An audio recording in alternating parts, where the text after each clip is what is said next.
Holy Ghost, Masidibian Tarabaya, Ria Tabasa Tarabayanda Basataraba, Ria Debisidibian Tarabaya Tabasoto, Ma Debayon Toroboya Tabasataraba. In the name of Jesus. Rate Basataraba. Pray in spirit, Pauli Papa. Pray in spirit. In the name of Jesus. Pray in spirit. Namata Nindimi. Inezita Rajeso. Maso Doboya Taraba. Zede Rabada Basidiraba. Reya de Besada Rabayata Basata. Rata Basada Barabada Basete. Pauli Papa Ngatimorumbiza Imwari Nguaino. Ngatimorumbiza Imwari Nguaino. Dimwari Bakanaka. Dimwari Bakatendeka. Yes, child of God. Pauri ipapo rumbiza mwari. Pauri ipapo rumbiza mwari. Ungavori mota rumbiza mwari. Mbamako mauri papo rumbiza mwari. Nokuti di mwari bakanaka. Yes, rate basiti raba. Matiri biyanda basata rabayata. Rabo pazebe yata ramoyanda basata. Radi basata yaba. Makanaka jeso. Makatendeka. Yes, murimuchene, there is no one like you, my God. Rumbiza Jehovah, child of God. Rumbiza Jehovah. Yes, yes, yes, yes, yes, yes. Yes, varumbize, varumbize, pauri papu varumbize. Nezita rajesu, roto bosuto. Rati basata rabayata. Madiribiyanta basata rabab. Yes, ndimwari vakatendeka, ndimwari vakarurama. Varumbize pauri papu. Yes, yes, yes, yes. Varumbize, varumbize, varumbize, varumbize. Yes, yes, yes, yes, yes, yes, yes. In the mighty name of Jesus. Thank you, Holy Ghost. Makatendeka Jesu. Murimuchena kuna kaitongemi. Baba taungana maskatano. Yes, Lord. Baba tishumire. Yes, Father. Baba taura inesu. Yes, Lord God. Muri mwari vanochinja upenyu. Baba tauya kuzochinjwa nemi. Amen. Muri mwari vanopa tauya kuzopiwa nemi. Amen. Kune vari kutiterera vari kuda mabasa Baba. Muri mwari vanopa mabasa. Vapai mabasa zuva ranhasi. Vakititerera Baba, ngirozi dzinopa vanhu mabasa ngadzivashanyire Baba, in the name of Jesus. Kune vari kurwara vari kutiterera zvino. Ngirozi dzinoporesa ngadzivashanyire right now, in the mighty name of Jesus. Baba, kune vari kurwiswa nemweya yetsvina, Angel Michael ngaavarwire today, in the mighty name of Jesus. Baba, wese akakonekta pane service ino, upenyu hwake ngausarambe hwakadaro, in the mighty name of Jesus. Chinjai upenyu hwedu woga. In Jesus' mighty name we pray. Thank you, Holy Spirit. Yes, Lord. Nasi na wede topic inonzo ropafadzo ya Mwari. Amen. Ropafadzo ya Mwari. Amen. Ndakudzidzisa kuti ropafadzo ya Mwari inoshanda sei. Amen. Tiri vana vaAbrahama tese takaropafadzo, woman of God. Amen. But ropafadzo ya Abrahama tinofanira kuziva kuti inoshanda sei. Amen. Amen. Yes, child of God. Handina kuyazotora nguva yakawanda newe zuva ranhasi. Amen. Yes, yes, yes, yes. Mweya mutsvene ngakubatsire pauri ipapo, in Jesus' name. Ndambopinda muprayer. Woman of God, kumamulwenga book of Genesis chapter 41 verse 12 and 14. Ndichaverenga. Yes. And there was there with us a young man, an Hebrew, servant to the captain of the guard, and we told him, and he interpreted to us our dreams. To each man according to his dream he did interpret. Then Pharaoh sent and called Joseph, and they brought him hastily out of the dungeon, and he shaved himself and changed his raiment, and came in unto Pharaoh. Amen.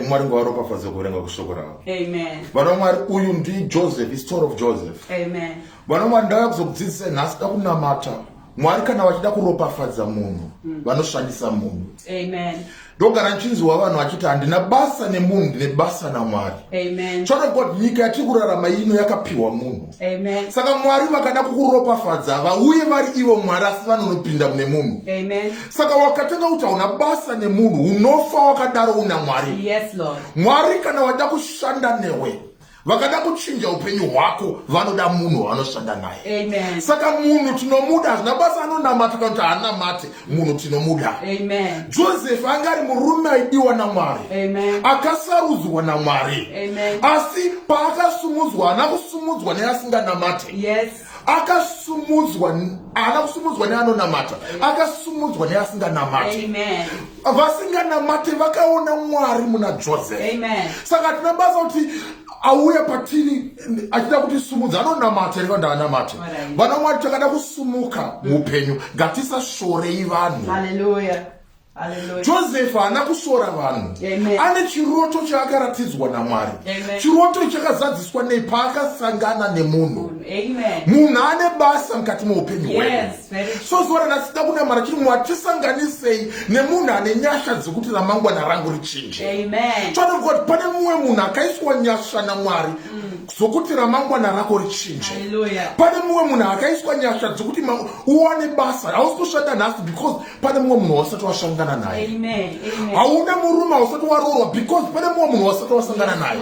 Pane mumwe munhu wanofanira kusangana naye. Wakasangana nemunhu iye ndiye achakonecta to your marriage. Amen. Wakasangana nemunhu iye ndiye achakonecta kune mamillions ako. Ndiye achakonecta kune chiroto chawakamborota kuchizadziswe. Amen. Chiroto chako chakaiswa mune munhu kuchizadziswe naJehovha. Child of God, andizive kuti chii chauri kuda zuva ranhasi.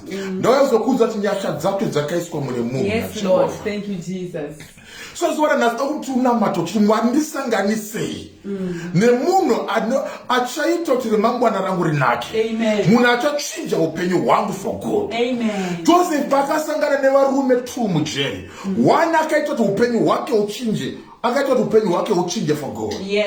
Akaita kuti upenyu hwake usumuke. Hallelujah. So zuva ranhasi I want you to pray, child of God. Usati Mwari as long ndine relationship naMwari vanhu vana basa. Child of God, munhu ane basa. Amen. Usachainire vanhu. Amen. Nyasha dzekuti tisumuke dzakaiswa mune vanhu. Amen. Nyasha dzekuti ubude mujeri, jeri rauri kuda iri anti marriage dziri mune munhu. Amen. Ukuramba kuti Mwari ndibudise mujeri rekusaroorwa.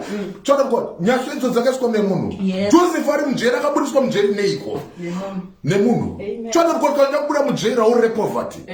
Nyasha dzacho dzakaiswa mune munhu. Mwari vanzwa prayer yako. Hallelujah. Vakanzwa kuti audi nhamo. Amen. Ende vakatonyora kuti wakaropafadzwa. Amen. Kuti Mwari zadzisai zvamakanyora mukati meupenyu hwavo. Amen. Vanozadzisa nemunhu. So they want to pray to Mwari connect me. Amen. Connect me nemunhu ane nyasha dzokuti ramangwana rangu richinje. Pauri papo, child of God, pray.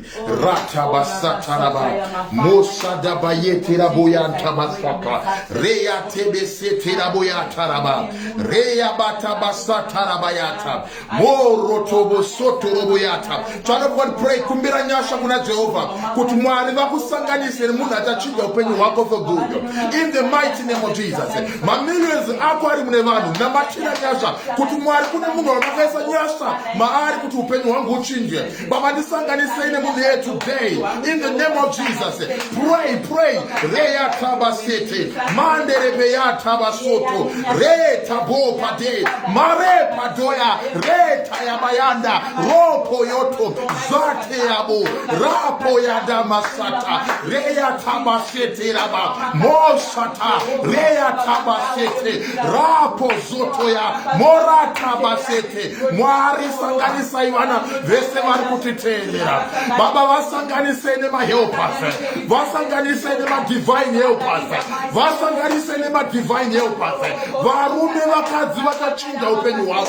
Pray. Rataba zataba zataba ratababa rate royataba zateaba. Pray. Materaba zataraba. Pray. Kuti Baba, ndisanganisei nemunhu achachinja upenyu hwangu. Ndisanganisei nemunhu achachinja upenyu hwangu. Andibudise mujeri randirepoverty, mujeri rekusaroorwa, mujeri rekusatambura. Royataba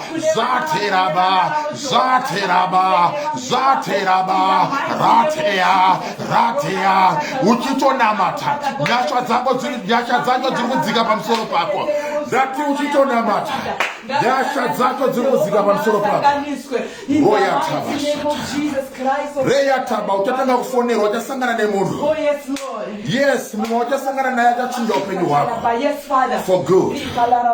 Mwari vachakusanganisa nemumwe munhu. Yes, Lord. Mumwe munhu acharota zita rako. Yes, Father God. Mumwe munhu acharota yefoni namba. Yes, Lord Jesus. Mumwe uchangosangana naye uchifamba. Mukutaura nyaya achakufarira. Muchitaura uchitaura nyaya uchimudza bochi uchimudza zvaunoita takufarira wokuudza kuti ndiwe munhu wandaitsvaka ndichitaura kudaro nyasha dzako dziri pamusoro pako dzikuuya pamusoro pako yes chada kuti ndasangana nevamwe vanhu kuti anachinja upenyu wako zvinoshanda inzwa ini takasangana nevamwe vanhu vakachinja upenyu hwedu ndati zvinoshanda haudi vamwe vanhu tikwenderera munhu wani kuti ubude musituation yauri Joseph anada kuva nevanhu vakawanda kuti abude mujeri akada munhu mumwe chete chada kugode nenyasha dzacho dzikuya pamusoro pako uchasangana nevanhu vachachinja upenyu hwako for good yes mamillions ako ari mune vanhu upenyu hwako hwakanaka uri mune vanhu in Jesus mighty name we pray Amen and amen and amen. Vanamwari mudzokere matestimony. Thank you, Lord. From today mtatanga kuona nyasha za Mwari. Yes, Father. Mtatanga kufonerwa nevamwe vanhu vamusingazivi. Yes, Lord.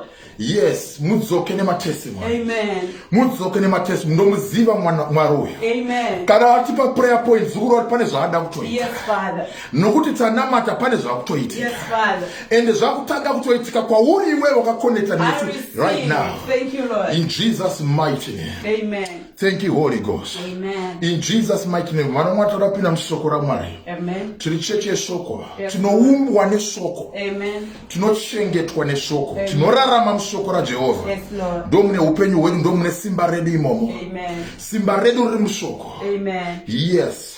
Thank you, Lord. Ropafadzo yaMwari. Man of God, we're in the book of Numbers 22 verse 9. Numbers 22 verse 9. Child of God, can only Bible for a book of Numbers 22 verse 9. King James version. Yes. And God came unto Balaam and said, What men are these with thee? And Balaam said unto God, Balak the son of Zippor, king of Moab, hath sent me unto me, saying. Numbers 22 verse 9. And God came unto Balaam and said, What men are these with thee? Amen. And Balaam said unto God, Balak the son of Zippor, king of Moab, hath sent unto me, saying. Verse 10. Verse 10. And Balaam said unto God, Balak the son of Zippor hath sent me, saying. Exactly. To the Bible in the book of verse Nyaya kudai pa verse 10 and 11. 10 and 11. 22. Numbers 22 verse 9, 10 and 11. Numbers. Nana Exodus. The Bible woman. Thank you, Holy Spirit. Amen. Thank you, Jesus. Makanaka Jesu. Verse 12. And God said to Balaam, You shall not go with them. You shall not curse the people, for they are blessed. Amen. You shall not go with them. You shall not curse the people, for they are blessed. Hallelujah. In the name of Jesus. Amen. But Balak akaenda kuna Balaam. Amen. Achida kukesa vana veIsraeri. Amen.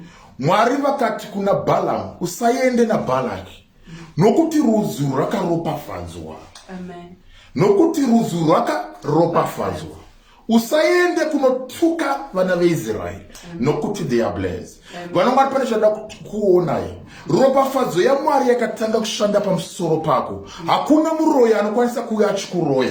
Hakuna chituko chinomhara pauri. Nokuti unenge wakaropafadzwa. Mwari vari kuti kuna Balaam. Balaam anga asiri muIsraelite.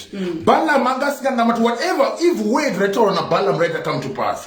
Chabudiswa mukati chabudiswa mashoko ese aBalaam aitaura ese aita come to pass. Anga ari spiritual. And then achida kunzi anotuka rudzi rwakaropafadzwa. Mwari vakapia kwaari vakati usaende nokuti rudzi rwakaita rwakaropafadzwa.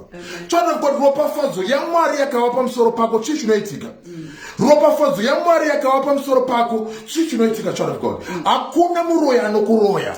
Chinoita kuti vana vaMwari varoyeke, it's because ropafadzo yaAbraham haisi kushanda pauri. pamuri. Hallelujah. Ropafadzo yaAbrahama yakatanga kushanda pauri chicha inounza haiunze pfuma. Vana veIsraeri vanga vasina imba yavanga vanayo vari muwilderness vachida kutukwa vachida kuroyewa vari muwilderness. Mwari vakati hauvabata hauvaroye. Hallelujah. Why? Because they are blessed. Hallelujah. Child of God, ropafadzo yaMwari haitangi kuunza pfuma kwauri, haitangi kuunza zimba, inotangi yadestroya witchcraft spirit. Hallelujah. Chakatanga chadestroya kumaIsraelites naMwari vasati vapiwa Kenani vakatanga varwiwa uroyi hwese. Amen. Chakatanga chakongiwa naJehovha iwitchcraft spirit. Amen. Vachida kutukwa nemuroyi Balaam. Amen. Murume kuti chaataura chinevil chinoita come to pass. Hallelujah. Vachida kutukwa Mwari vakavarwira. Yes. Vakati usaende ikoko nokava navakaropafadza. Hallelujah. Meaning ropafadzo yaMwari chainotanga kuunza kune vanhu inotanga kuunza nyasha dzedenga, inounza covering. Amen. Vana Mwari tiri vana vaAbrahama tese takaropafadzwa asi havazivi vese vakurama muropafadzo yaAbrahama. Nhasi ndayazokudzidzisa zvinoitwa neropafadzo, ndakudzidzisa zvinoitwa neropafadzo, ndokudzidzisa kuti munoita sei kana uda kurarama muropafadzo yaMwari. Ndakukuratidza, ndakukuonesa ropafadzo yaMwari. Ndapedza kukuonesa ropafadzo yaMwari, pane chada kuzokuratidzidzisa kuti unorarama sei muropafadzo yaAbrahama. Amen. Kuti usabatika, number 1, ropafadzo yaMwari chicha inounza covering. Amen. Ropafadzo yaMwari inoita tisvike kwatakanzi naMwari tisvike. Amen. Vana veIsraeri havana lendi, havana imba, havana chi vari muwilderness. Vari munzira ramangwana ravo. Mwari vari kuti vari blessed. Hatione kuti munhu akaropafadzwa because of dzimba dzaanadzo. No, havana dzimba, vana vari kuroja, vana vari kutambura, havana chavanacho asi Mwari vakuti vakaropafadzwa. Vari munzira kune ramangwana ravo. Hatisiye ndiani ndikuparidzira kuti Mwari ndamandirasa, havana kukurasa, uri munzira rekune ramangwana rako. Ramba wakamira muna Mwari, ramba wakatendeka unosvika. Ndauya kuzokudza kuti uri wako wakaropafadzwa, ndauya kuzokudza kuti you are blessed.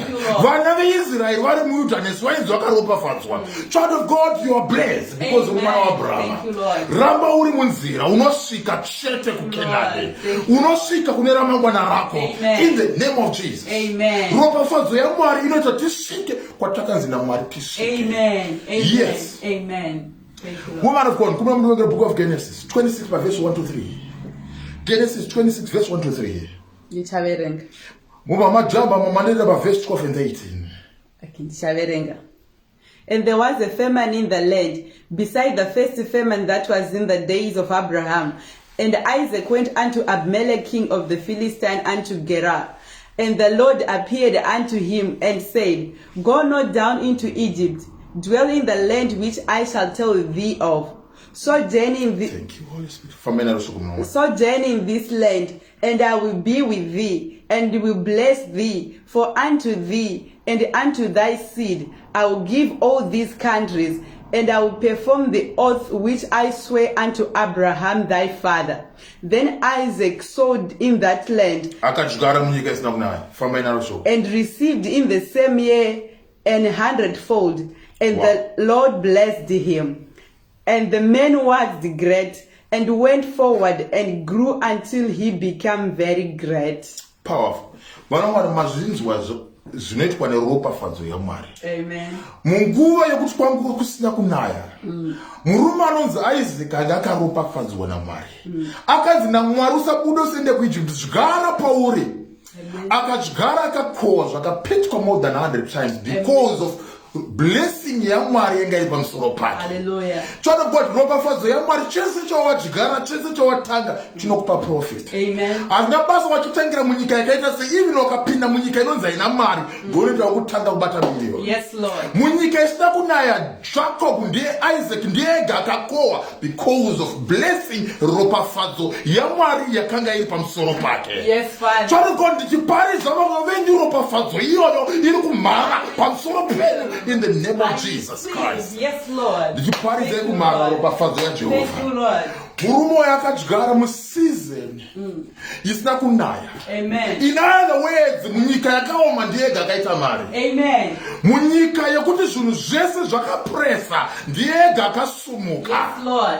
Ropafadzo yaMwari inotisumudza munyika yekuti vamwe vanhu vese vachiita marombe iwo unosumuka kupfuura masumukiro anga wakaita. Yes, Lord. Zvinhu zvakanaka. Amen. Ropafadzo yaMwari inozviratidza munguva yakaoma. Amen. Munguva yekuti vanhu vese vari kuparara unorarama. Yes, Father. Why? Because of ropafadzo yaMwari iri pamusoro pako. Amen. Child of God, wakararama muropafadzo yandiri kuparidza iyi. Hautye mhepo yenyika.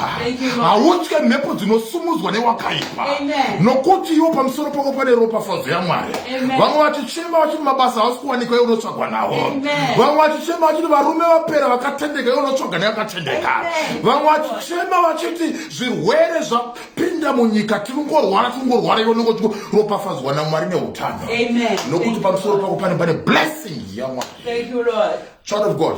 Yes. Tiri vana vaAbrahama naBokuza. Amen. But hazi vana vese vaAbrahama vanorarama blessing. Yes, Father. Pane zvaunofanira kuita kuti urarame blessing. Amen. Murume anonzi Isaac anga akaropafadzwa akadyara munyika yakaoma. Amen. Akakohwa munyika yakaoma. Munyika isina kunaya mvura. Amen. Mwari vakamupa zvakapetwa more than 100 times. Amen. Handiziye ndiani ambodyara waedza kuita chakatu chichiramba. Bandau yauzokudza child of God ndakamira musimba raJehovha. Yes. Kuti zvawaedza kuita zvichiramba. Yes. Ndotidzokera unodyara. Amen. Wandinoshumira wandakatenda. Amen. Achaita kukohwe zvakapetwa more than 100 times. Amen. Chii chawakamboedza chichiramba. Yes, Lord. Ndau yauzokudza chawakaedza ichocho indonodzokerodza kuchiita zvekare. Thank you, Lord. Uchakohwa uchabata. Thank you, Lord. Ibasa riri kunetsa. Ndinorayira mabasa more than 100 kuti akutsvage Yes, name of Jesus. Chii chiri kunetsa? Chii charamba? Vari murume raramba kuuya. Ndinokomanda kuti murume akatendeka ngauye mukati meupenyu hwako in the name of Jesus.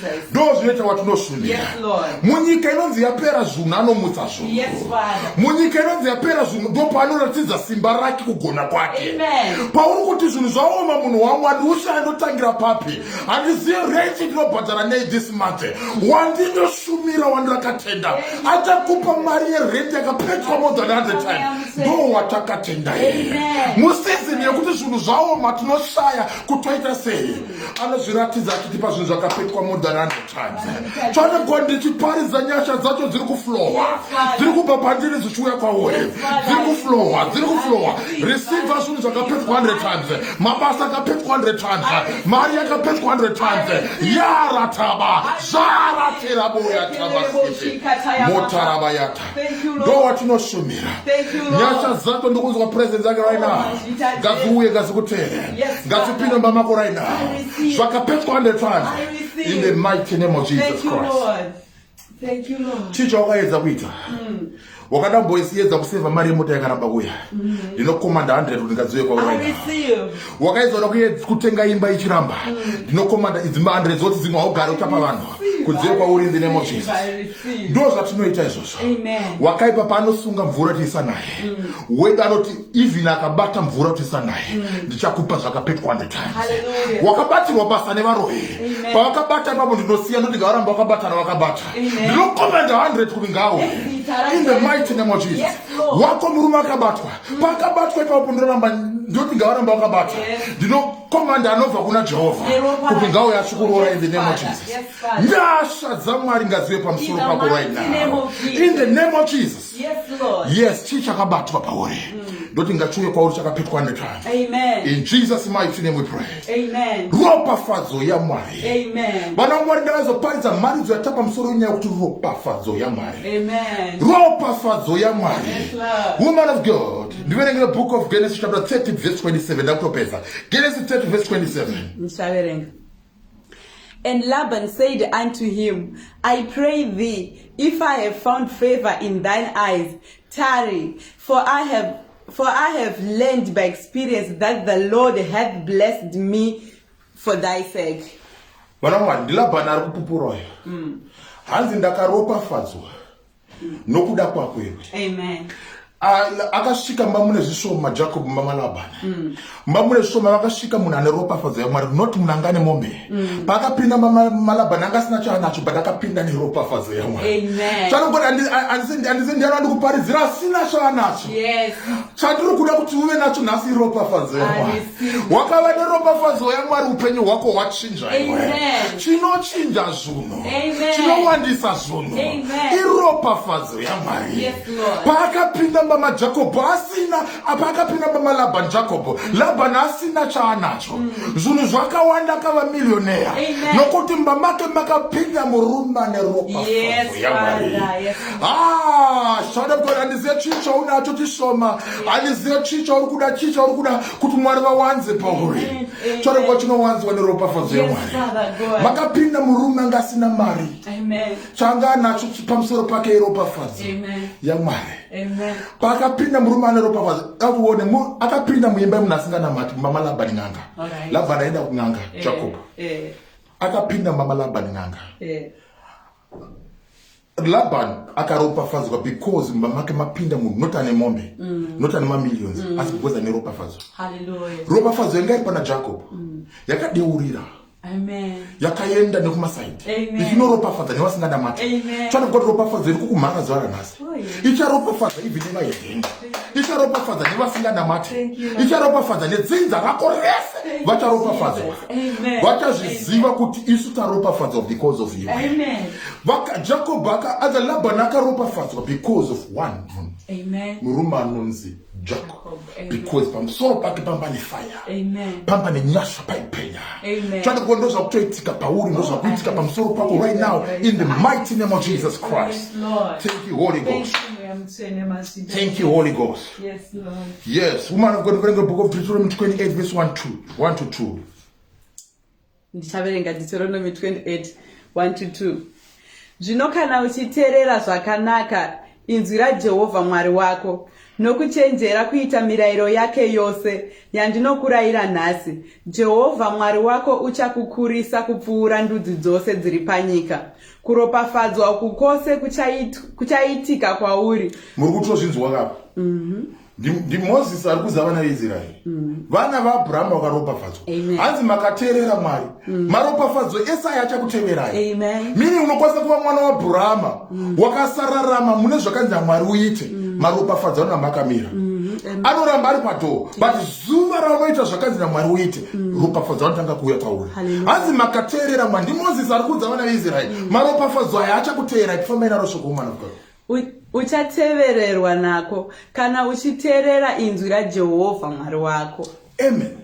Vana vaMwari maropafadzo aMwari ari mushoko raMwari.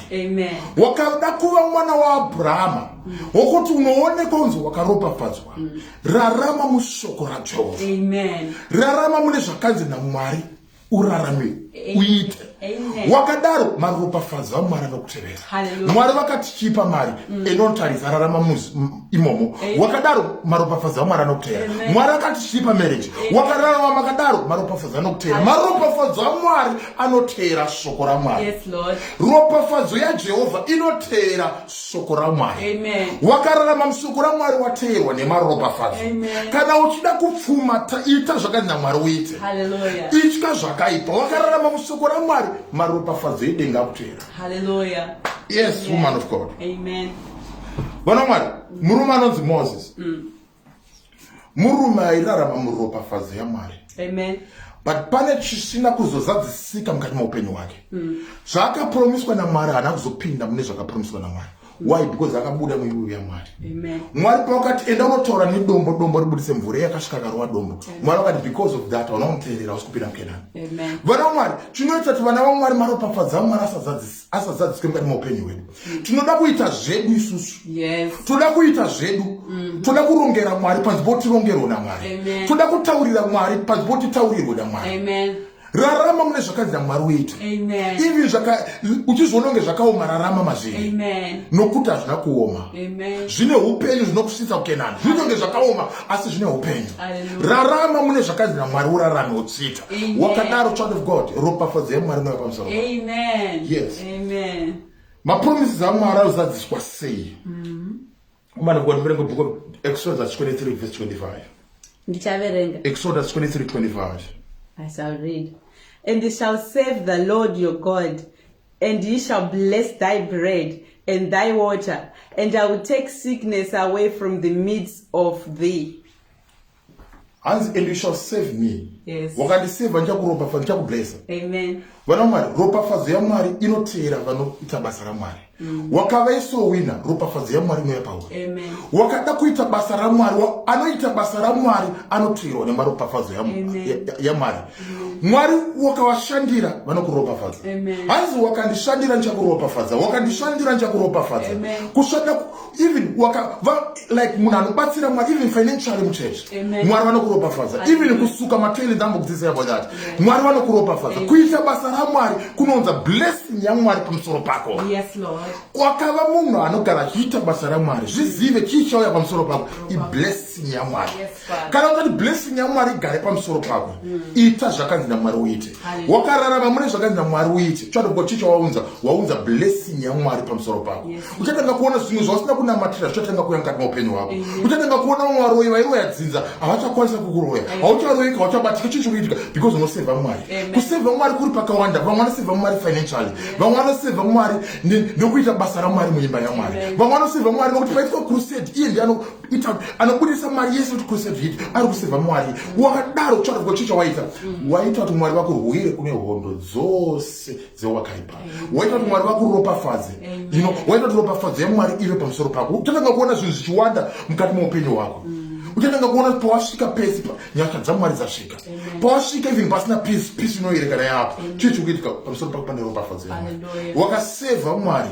Ani naMwari wakandiseva, ropafadzo yangu ichiva pamusoro pangu. Ndichakuropafadza. Amen. Vana Mwari, tiri vana vaAbhurahama hatisi takaropafadzwa, but hatizi vana vese vanogara muropafadzo yaMwari. Kachagara muropafadzo yaMwari, rarama mune zvakanzi naMwari uite. Amen. In the name of Jesus. Thank you, Lord. Thank you, Holy Spirit. Genesis 30 verse 27. Genesis 30:27.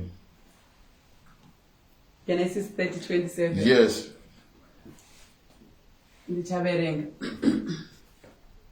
And Laban said unto him, I pray thee, if I have found favor in thine eyes, tarry, for I have learned by experience that the Lord hath blessed me for thy sake.